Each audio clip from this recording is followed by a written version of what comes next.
두티비 시청자 여러분, 이렇게 만나 뵙게 되어서 반갑습니다. 저에 대한 소개부터 먼저 드리도록 하겠습니다. 저는 사회복지 분야에서 미디어 교육과 복지 컨텐츠를 제작하는 미디어 헬퍼 대표 이창입니다. 이 미디어 헬퍼는 사회적 약자의 빈곤과 불평등, 교육 격차 등을 해소하며 사회적 가치 실현에 기여하는 것을 바탕으로 설립된 소셜 벤처입니다. 저는 포스트 코로나 시대에 맞춰서 이 사회복지도 이제는 미디어 플랫폼 활용을 통해 온라인 복지 시스템을 구축해 나가야 됨과 동시에 우리 사회의 취약계층에게 더 많은 소통과 성장의 기회를 제공해야 된다는 소명으로 창업을 선택하게 되었습니다. 사회복지학과 전공을 선택하게 된 이유는 우선 고등학교 때 바라본 사회복지사는 단순하게 남을 도와주고 봉사하는 직업이라 생각했습니다. 봉사활동을 하면서 복지라는 것이 사회 전반적인 분야에 다 적용이 되는구나 라는 생각이 들었었고, 사회 전반적인 부분에 많은 영향을 미치는 이 사회복지학과에서는 어떤 것들을 배울까 궁금해서 관심이 갔었어요.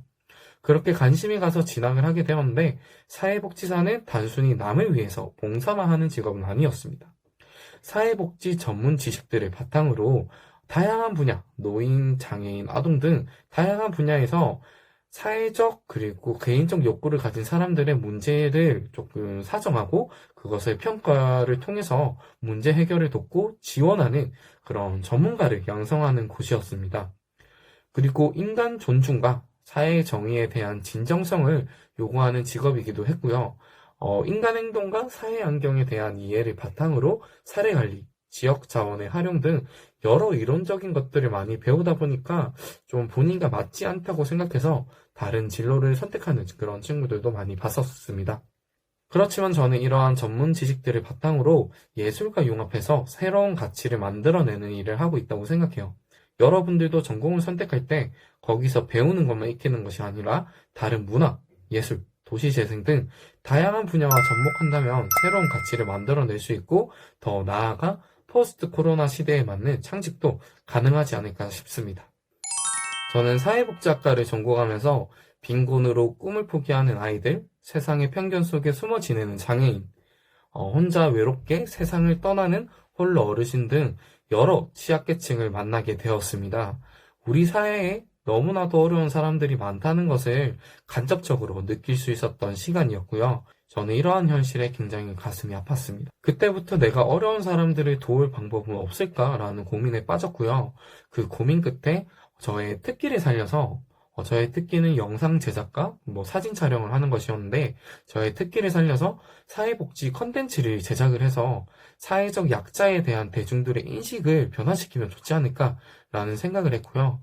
그 복지 컨텐츠를 토대로 취약계층의 자립을 돕고 아울러 차별 없는 행복한 사회를 만들어보자라는 꿈을 꾸게 되었습니다. 사회적 약자분들의 이야기를 작품으로 대중들과 소통하는 예술가, 사회복지 아티스트로 활동을 하게 되었습니다. 이 사회복지 아티스트는 국내에서 처음으로 사용을 했던 명칭이고요. 제가 스스로 만든 퍼스널 브랜딩이기도 합니다. 칼을 잘못 휘두르면 살인자가 되지만 좋은 곳에 활용하면 군침이 도는 맛있는 음식으로 우리의 공복을 채워주는 요리사가 될 것입니다. 제가 좋아하는 카메라도 이와 마찬가지라고 생각해요. 카메라를 잘못 악용하면 자극적이고 선동을 일으키는 작품으로 사회적 혼란을 만들 것이라 생각합니다. 저는 이런 도구를 정말 조심스럽게 사용해야 되며 누구보다 더 신중하게 배워서 실천해야 한다고 생각합니다. 저는 이 카메라를 선한 영향력을 전하는 도구로 활용하고 어려운 사람들을 돕고자 스스로 사회복지 아티스트가 되어서 이렇게 활동을 진행을 했었습니다. 그리고 행복을 기획하고 마음으로 찍다라는 슬로건을 가슴속에 품으면서 대학생부터 지금 창업하기에 이르기까지 혼자서 여러 복지기관 및 청소년 기관과 협업을 하면서 우리 사회의 복지의식 증진을 위한 컨텐츠를 제작을 해왔습니다. 제 유튜브 채널 찍다, 행복기획단 여기 채널에 들어가시면 제가 혼자서 제작을 하고 편집하고 홍보까지 했던 그런 영상들이 많이 있습니다. 이 복지 영상들을 많이 또 참고하시면 좋을 것 같고요. 한번 구경하시고 구독과 좋아요까지 남겨주시면 또 감사할 것 같습니다. 이 외에도 다양한 사회공헌 프로젝트, 장소 이름시 사진 제작 봉사단 활동을 통해서 사회복지 아티스트의 활동 영역을 넓혀 나갔습니다. 그리고 얼마 전에는 코로나가 이렇게 심해지면서 온라인 봉사단체를 만들게 되었습니다. 코로나 헬퍼라는 단체를 만들었었는데요. 이 단체는 전국의 청년 40명을 온라인으로 모아서 코로나 사태로 인해 복지 사각지대에 놓인 취약계층을 알리고 그들의 자립을 돕는 컨텐츠를 온라인 웹을 통해서 대중들에게 전하는 활동을 했습니다. 또한 텀블러 굿즈 판매 수익금을 코로나 위기 과정에 후원하는 프로젝트도 진행을 했었는데요. 이렇게 다양한 활동들로 이 코로나 헬퍼라는 단체를 6개월 동안 운영을 했었습니다. 이제는 더 큰 사회로 나아가기 위해서 미디어 헬퍼라는 창업을 선택을 하게 되었습니다. 세상의 모든 이가 차별 없는 세상 속에서 꿈을 꾸고 그 꿈을 실현해 나갈 수 있도록 돕기 위함이고요. 그리고 이러한 활동들을 굉장히 감사한 마음으로 지속하고 있는 것 같습니다. 2019년에 대한민국 인재상을 수상을 했었는데요. 저는 그 수상 성과에 있어서는 2030 청년 혁신 리더로 사회복지 컨텐츠 플랫폼을 운영해서 사회복지의식 증진에 기여한 성과와 공로를 인정받아서 대한민국 인재상을 수상하게 되었습니다. 그 이후에 굉장히 많은 변화가 있었어요.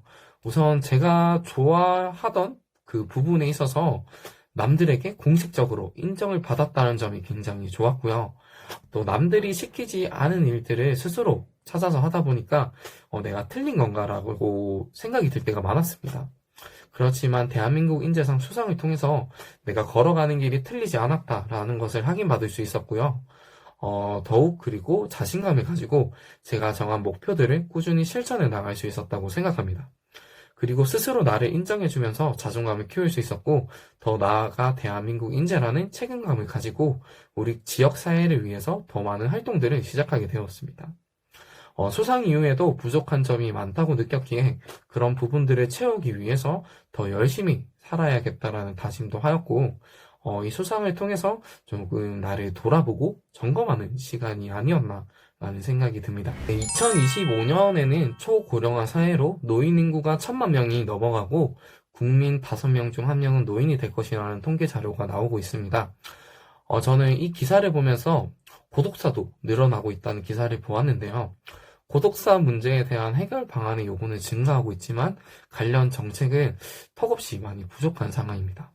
이런 소식들을 접하면서 노인 문제에 좀 자연스럽게 관심을 가지게 되었던 것 같고요.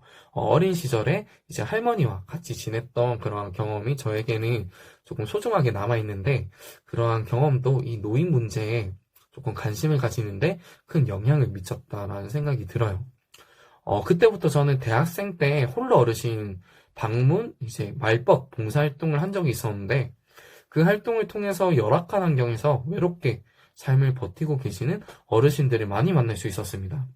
그때 만난 어르신들이 저에게 이런 말씀을 했었어요. 나는 아파서 병원 갈 돈도 없다. 그리고 자식들이 돈 달라고 할 때만 연락을 온다. 그리고 나는 정말 이렇게 살아가는 것이 너무 힘들다. 라는 말씀을 하시더라고요. 그때부터 저는 어떻게 이분들을 도울 수 있을까라는 생각을 했고요. 고독사를 하게 되면은 아무도 모릅니다. 아무도 모르게 홀로 돌아가시게 되는데, 홀로 외로운 죽음을 맞이하게 되는데, 저는 그 어르신들의 이름과 인생을 정말 아름답게 기억하고 남겨드리고 싶다는 생각으로 이 봉사단을 만들게 되었습니다. 노인분들을 촬영하고 어르신의 이름에 아름다운 시를 지어서 사진과 함께 합성해서 장수 이름시 사진 액자를 선물해 드리는 활동입니다. 세상에 단 하나만 존재하는 어르신 본인만의 이름시를 만들어 드리기 위해서 어르신과 깊은 대화를 나눴고요. 대화 중에 고마움을 표하시는 할아버지도 계셨고, 과거의 사연을 이렇게 말씀하시면서 눈물을 흘리셨던 그런 할머니도 있었습니다. 그리고 어르신들은 삶의 마지막을 정리하는 시간을 저희 봉사단을 통해서 경험을 하게 되었다라는 생각이 들고요. 저희 봉사자들은 어르신들의 이야기를 통해서 삶의 지혜를 배울 수 있었던 시간이었습니다.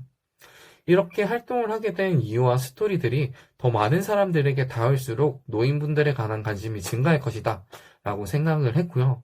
더 많은 분들이 노인 고독사에 관해서 관심을 기울이고 목소리를 낼 수 있도록 지금도 활동을 지속하고 있습니다. 어르신들의 이름에 인생 이야기를 담고 사진에 합성해주는 봉사활동은 국내에서 처음으로 제가 기획한 재능기부 봉사단이었고, 그로 인해 많은 사람들의 관심을 받게 되어서 TBS 민생연구소 프로그램에도 출연을 하게 되었습니다. 모멘토 모리는 전쟁에서 이기고 온 부하에게 장군이 했던 말입니다. 너도 언젠간 죽을 것이니까 너무 자만하지 말라 라는 메시지인데요. 이 모멘토 모리는 죽음이라는 단어가 핵심입니다. 저는 이 죽음이라는 단어를 마주하니까 앞으로의 삶을 어떻게 살아가야 후회가 없을지 스스로에게 질문을 던졌습니다. 과연 내가 내일 죽는다면 지금 하는 일들을 계속 할 것인가 라는 질문들이 지금의 저를 만들었다고 생각을 하고요.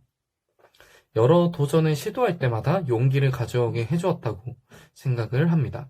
그리고 저의 삶을 주체적으로 살기 위해서 현재에 안주하는 것이 아니라 변화를 꿈꾸며 더 좋은 세상을 위해 스스로가 정한 목표를 이루기 위해서 도전하고 노력하였다고 생각을 해요. 이러한 저의 주체적인 삶이 누군가에게는 희망이 되고 용기를 줄 수 있을 것이라는 기대를 하고요. 누군가에게 힘이 되고 용기를 건넬 수 있다는 그런 삶의 가치는 이루 말할 수 없을 정도로 행복한 삶이라고 생각을 합니다. 저는 이러한 생각들이 제가 하는 일들의 원동력이 되어서 감사한 마음으로 진로를 정할 수 있었고 제가 좋아하는 분야에서 새로운 길을 개척할 수 있었던 발판이 되었습니다. 진로를 개척하고 다듬어간 자신의 노하우라면 이 죽음이라는 도구를 인생에 있어서 수많은 선택의 순간들에 활용을 했다는 것인 것 같습니다. 그리고 내가 무엇을 할 때 행복한지 수없이 고민하고 그 일들을 더 잘하기 위해서 노력한 것이 노하우가 아닐까 싶습니다.